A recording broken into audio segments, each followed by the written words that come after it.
The failure doesn't announce itself with sirens or explosions. It begins quietly, with a system you trusted doing exactly what it was designed to do: shut down. Not because it broke, but because it reached the end of its engineered life. In a real emergency, whether it's a prolonged grid outage, supply chain disruption, or environmental stress event, the most dangerous technologies are not the ones that fail suddenly. They are the ones that fail predictably, invisibly, and right on schedule. And in 2026, a growing number of preppers are beginning to realize that some of the most popular survival tools on the market are not assets. They are liabilities waiting for a deadline. The first danger is not lack of preparation. It is false resilience. Lithium-based energy systems dominate the preparedness space because they optimize for efficiency. High energy density, fast charging, lightweight design. On paper, they outperform older chemistries in nearly every category that matters to consumers. But that optimization hides a critical vulnerability. Lithium-ion cells degrade at the atomic level from the moment they are manufactured. Each charge cycle introduces structural instability inside the cell, where lithium plating and microscopic filament growth, known as dendrites, gradually compromise internal separation. This is not a defect. It is an inherent consequence of the chemistry. Over time, capacity declines, internal resistance increases, and the probability of failure rises. Even under ideal storage conditions, these batteries lose usable capacity simply by existing. The misunderstanding comes from how performance is marketed.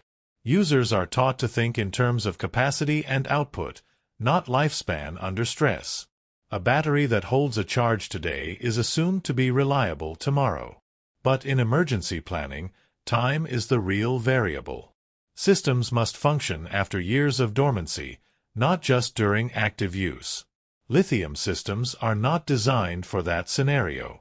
Their electrolyte components degrade, their protective circuits age, and their performance becomes increasingly unpredictable. This is why emergency management agencies often favor simpler, more stable storage systems for long-term resilience, even if they appear less advanced on the surface. The hidden science lies in electrochemical stability versus energy density. High-density systems concentrate energy in a compact form, but that concentration accelerates degradation pathways. Lower-density systems distribute energy more conservatively, often resulting in longer service life and greater tolerance to environmental extremes. Evidence from grid storage studies and off-grid installations consistently shows that systems optimized for longevity outperform high-performance systems over extended timelines, especially when maintenance access is limited. The survival implication is direct. A system that performs exceptionally for 5 years and then fails is less valuable than one that performs adequately for decades. This leads to the second danger: portable solar generators marketed as complete solutions. These units combine lithium batteries, inverters, and charge controllers into a single sealed device. They are convenient, user-friendly, and widely promoted as all-in-one emergency power systems. The problem is not their functionality. It is their architecture. By integrating multiple critical components into a closed system, they eliminate modularity. When one component fails, whether it's the battery, the inverter, or the control circuitry, the entire unit becomes compromised. In a normal consumer environment, this leads to replacement. In a crisis, it leads to total loss of capability. The misunderstanding here is convenience equated with reliability. A system that is easy to use is not necessarily easy to repair. In fact, the opposite is often true. Modular systems, where components can be individually replaced or serviced, tend to be more resilient under long-term stress. The hidden principle is redundancy through separation. Engineering disciplines prioritize fault isolation, ensuring that failure in one subsystem does not cascade into total system collapse. Evidence from industrial power systems and critical infrastructure design shows that modularity is a cornerstone of resilience. The survival implication is clear. Systems that cannot be repaired in the field should not be relied upon when replacement is not guaranteed. The third danger emerges from communication technology that depends on centralized infrastructure. Smartphones, satellite messengers, and even some digital radios provide the illusion of connectivity anywhere. But they rely on layers of external systems: cell towers, ground stations, satellites, and service providers. Each layer introduces a dependency, and each dependency is a potential failure point. In large-scale disruptions, these systems degrade unevenly. Coverage becomes inconsistent, latency increases, and access may be restricted due to network congestion or prioritization protocols. The misunderstanding is that global coverage equals reliability. In reality, resilience is determined by independence. A communication system that functions without external coordination is inherently more robust in decentralized scenarios. The hidden science involves network topology. Centralized networks optimize efficiency and control, while decentralized networks prioritize redundancy and adaptability. Evidence from disaster response scenarios shows that localized, peer-to-peer communication systems often remain functional when centralized systems fail. The survival implication is profound.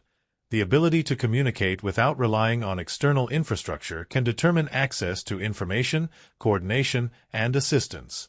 As these vulnerabilities stack, a pattern begins to emerge. Technologies designed for convenience, efficiency, and consumer appeal often sacrifice long-term resilience. They perform exceptionally under normal conditions but degrade under the very circumstances they are meant to address. This is not intentional design failure. It is design optimization for a different environment, one where replacement, maintenance, and external support are always available. But in a true disruption, those assumptions collapse. And when they do, the technologies that seemed advanced become obstacles. The systems that cannot be repaired, the batteries that cannot hold charge, the networks that cannot connect, they all converge into a single point of failure.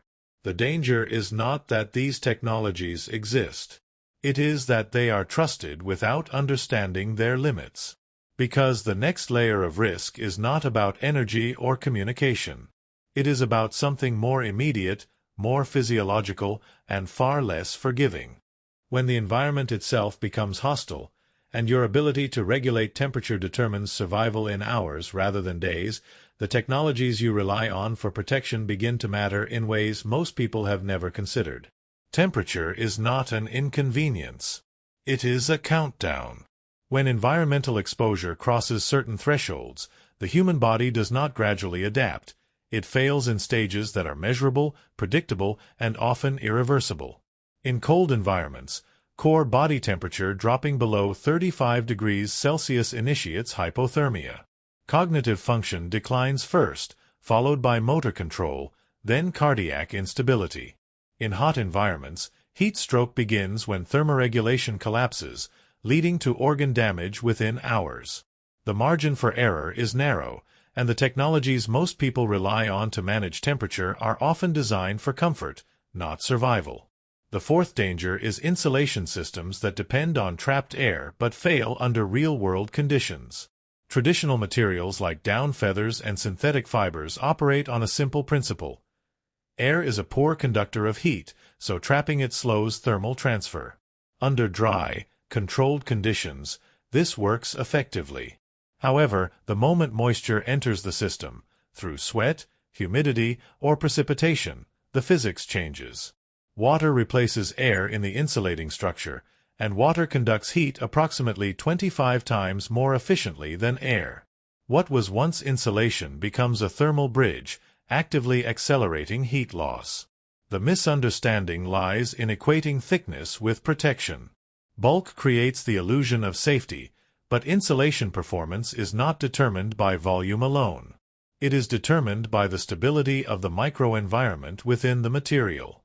When that environment is disrupted, performance collapses. The hidden science involves phase change and capillary action. Moisture infiltrates porous materials, spreads through capillary forces, and alters the thermal conductivity of the entire system. Once saturated, drying becomes difficult, especially in low-temperature environments where evaporation rates are minimal. Evidence from cold weather survival studies consistently shows that wet insulation is one of the leading contributors to hypothermia, even in temperatures above freezing. Outdoor incident reports often describe scenarios where individuals were adequately dressed but became wet through exertion or environmental exposure, leading to rapid heat loss. The survival implication is direct.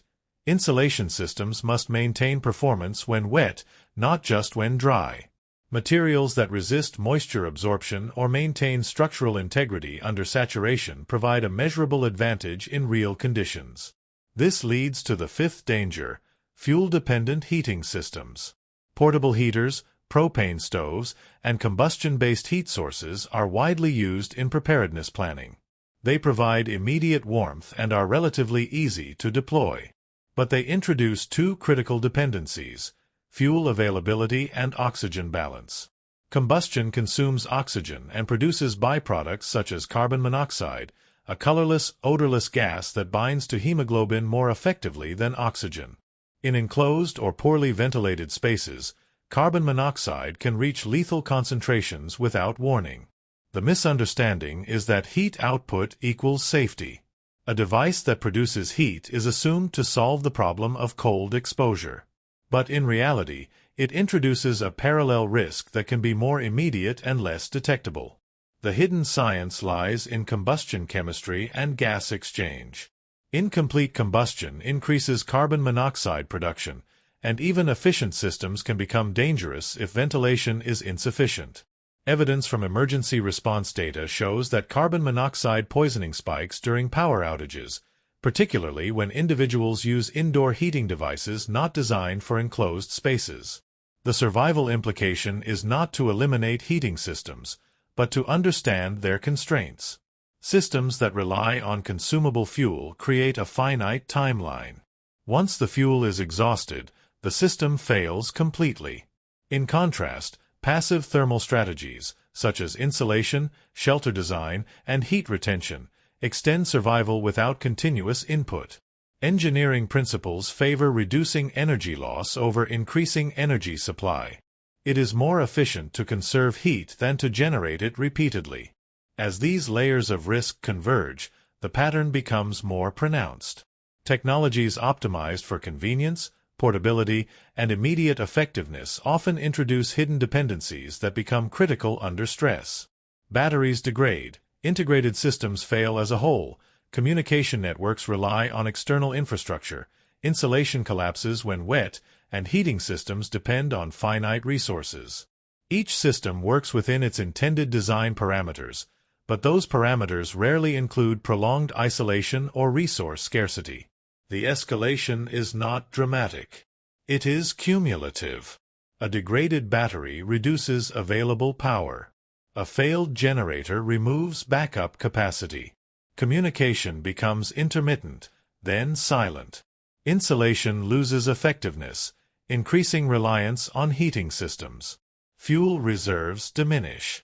Each failure compounds the next, creating a cascade that accelerates toward system collapse. The individual components do not fail catastrophically, they fail sequentially, each one narrowing the margin for survival. The critical transition is understanding that resilience is not built from individual products, but from systems that maintain function under constraint. Technologies that endure are those that minimize dependencies, tolerate environmental extremes, and allow for repair or adaptation. The focus shifts from performance metrics to failure modes. Instead of asking how well something works, the question becomes how it fails, when it fails, and whether it can recover. Because the final risk is not a single point of failure.